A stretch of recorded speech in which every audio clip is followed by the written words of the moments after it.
Erkak muvaffaqiyati ortida turgan ayol baxtli bo'lmasa, bu muvaffaqiyat kim uchun kerak deb o'ylaysiz? Ana shu uyidagi ayoli baxtli qilmayotgan erkaklar bitta o'ylab ko'rsinda, ertaga o'ziga o'xshagan kuyov qiziga tushishiga rozimi yo'qmi?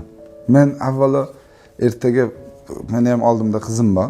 Meni 3 ta qizim o'zimga o'xshagan kuyov tushishidan ming roziman.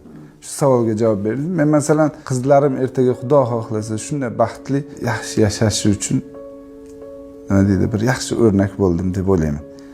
Lekin o'zlaridan ketmaslikka, o'zlaridan yomon paydo qilmaslikka bu tomoniga ayolim uni qilib boryapti.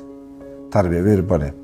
Bizlar uchun umrini ota-onamiz qanday xazon qilayotgan bo'lsa, haqiqiy mard o'zbek ayollari ham eri uchun, oilasi uchun xuddi shunday o'zini jertva qiladi. Nima uchun? O'zining chiroyidan, vaqtidan, hamma narsasidan kechadi. U ayol kechga keyin holi qolmaydi, nima bo'ladi? Hammasini tushunish kerak. Havalo Xudo.